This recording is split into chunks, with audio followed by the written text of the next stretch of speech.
বিসমিল্লাহির রহমানির রহিম। হে সমস্ত জগতবাসী, আজ আমি শামীম আলী চিশতি আপনাদের সামনে যে আলোচনাটি নিয়ে আসলাম, আমাকে কোনো ভক্ত, কোনো আশিক আমাকে জানাচ্ছেন যে আমি আল্লাহর পথে থাকার চেষ্টা করি, আল্লাহর ইবাদত করার চেষ্টা করি এবং মানুষের কিছু উপকার করার চেষ্টা করি। কিন্তু দেখেন যে কোরআনের কিছু আয়াত লিখে সাথে ধারণ করে রাখলে অনেক সময় মানুষের উপকার হয়।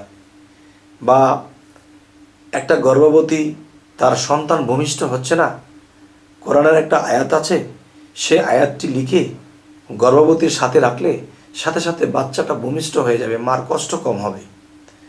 তো মানুষের কিছু উপকার করার জন্য কোনো একটা ভক্ত, কোনো একটা আশেক তিনি আমাকে বললেন যে আপনি এই বিষয়ে কিছু আলোচনা করবেন। আমি কোরআন পড়ি, হাদিস পড়ি, বিভিন্ন কবিরাজি সাইট মানুষের উপকার করার জন্য করার চেষ্টা করি, কিন্তু আমি এত আমল করি, কিন্তু আমি মানুষকে কিছু দিলে এটা কাজ হয় না। বা আমি মানুষের একটা পানি ভরা দেবো, এটা কাজ হয় না। একটা তাবিজ দেবো, এটা কাজ হয় না। তো এটা হয় না কেন? আমি তো চেষ্টা করি মানুষের উপকার করার জন্য, এটা হয় না কেন? তো এই বিষয়ে আমাদেরকে বা আমাকে এই কথাটা জিজ্ঞাসা করলেন।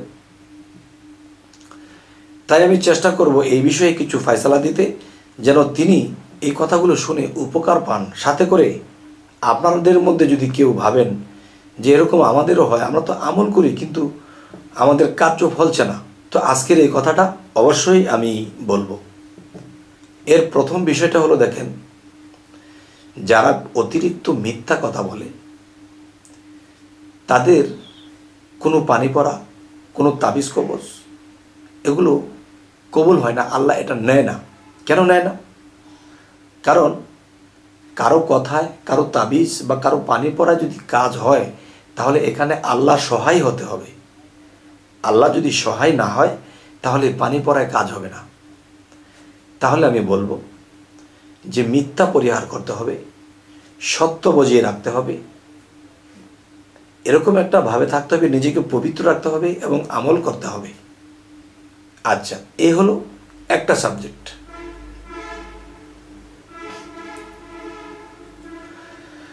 আরেকটা সাবজেক্ট হলো, দেখেন যে পৃথিবীতে ভালো কবিরাজ আছে, ভালো জাদুকর আছে এবং খারাপ কবিরাজও আছে।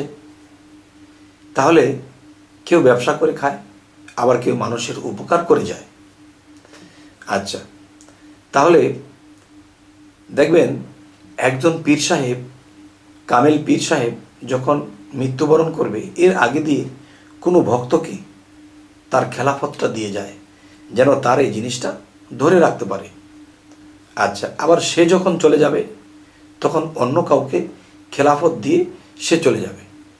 আচ্ছা, তাহলে কেউ যদি কবিরাজি করতে চায় যে আমি ব্যবসার জন্য না, আমি টাকা কামানোর জন্য না, আমি মানুষের উপকার করব, যদি কোনো মানুষের বিপদ আপদ থাকে, অসুখ বিসুখ সমস্যা থাকে, তাহলে আমি তাদেরকে কবিরাজি তাবিজ কবজ বা একটা কিছু দিব, পানি পড়া দেব, এতে আল্লাহর রহমত ভালো হবে, আমি টাকার বিনিময়ে করব না, মানুষের উপকারের স্বার্থে করব। আচ্ছা, যদি আপনি উপকারের স্বার্থে করতে চান, তাহলে কি করতে হবে? দেখেন, প্রত্যেকটা জিনিসের একটা ওস্তাদ লাগে। কলেজ ভার্সিটিতে যাবেন, যে আপনি পাস ফেল বা সার্টিফিকেট যদি লাগে, তাহলে আপনাকে সাইন করতে হবে, সাইন থাকতে হবে সেই কলেজের। সেই সাইন যদি থাকে, তাহলে আপনি একটা সার্টিফিকেট পাইলেন, এই সার্টিফিকেটটি দেখেই আপনি এটা চাকরি করতে পারবেন। তেমনি একজন পীর যখন চলে যায়, আরেকজনকে পীর বানিয়ে দিয়ে যায়, যে আমি যা করেছি তুমি ঠিক এভাবে পরিচালনা করবে ভক্তদেরকে। আচ্ছা, ঠিক একজন কবিরাজ যে কবিরাজি করে মানুষের উপকার করে, এরকম কোনো লোকের সঙ্গ আপনাকে নিতে হবে এবং তাকে ওস্তাদ হিসেবে মানতে হবে এবং তাকে সালাম শ্রদ্ধা করতে হবে। যদি তিনি হাকিকতের কবিরাজ হন, পরোপকারী হন, খারাপ ভণ্ডের কথা বলছি না।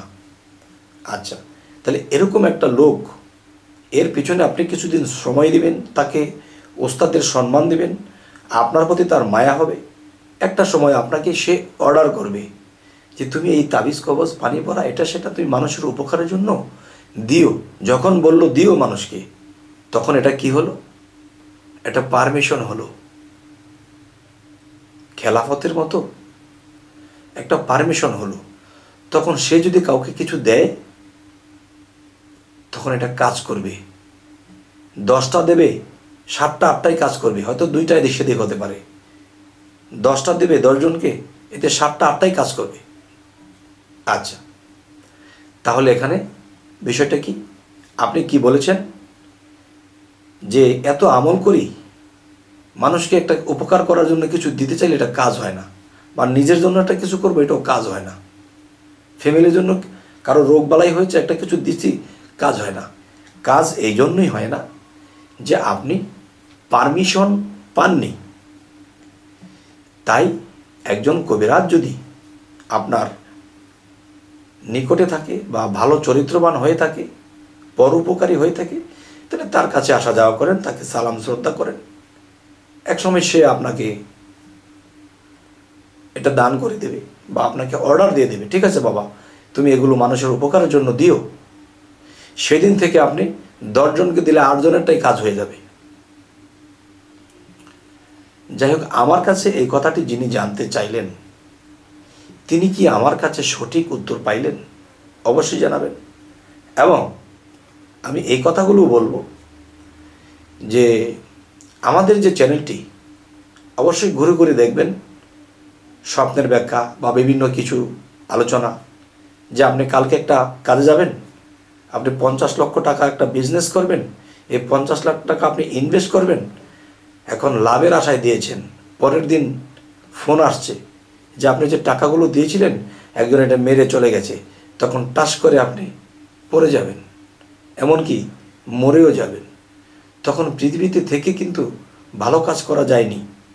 তাই বলবো, আপনি কালকে এক জায়গায় 5 লক্ষ টাকা বা 50 লক্ষ টাকা ইনভেস্ট করবেন। এখানে ইনভেস্ট করলে কি আপনার ভালো হবে না মন্দ হবে, এটা আপনি আগে থেকেই আল্লাহর কাছে মোনাজাত করে বলবেন যে আল্লাহ তুমি আমাকে দয়া করে স্বপ্নে জানিয়ে দাও। তখন আল্লাহ স্বপ্ন একটা না একটা কিছু দেখায়, তখন স্বপ্ন আপনি বুঝেননি, আচ্ছা না বোঝার কারণে এটা আপনি খেয়াল করছেন না, কিন্তু সেখানে 50 লক্ষ টাকা জমা দিয়ে দিয়েছেন, পরের দিন টাকা মার খেয়ে গেছেন। কিন্তু সেই স্বপ্নের মধ্যে আপনার কাছে কিন্তু খবরটা এসে গেছে যে বাবারে এটা দিও না, কিন্তু স্বপ্ন বুঝেননি, আর কোনো বুঝনেওয়ালার কাছে গিয়ে এটা বোঝার চেষ্টা করেননি। তাই আমি বলবো হে সমস্ত জগতবাসী, যে অবশ্যই আমাদের স্বপ্নের ব্যাখ্যা বুঝে চলতে হবে। যাই হোক, আজকের যে আলোচনাটি আপনাদের সামনে করলাম, সে আলোচনাটি আসলে আপনাদের কেমন লাগলো? যাই হোক, যেমনই হোক আমাদের আলোচনা যদি আপনাদের ভালো লাগে তো অবশ্যই সাবস্ক্রাইব করে রাখবেন, পরবর্তীতে যেন ভালো আলোচনা এনে দিতে পারি। তো সকলেই ভালো থাকবেন। আল্লাহ হাফিজ।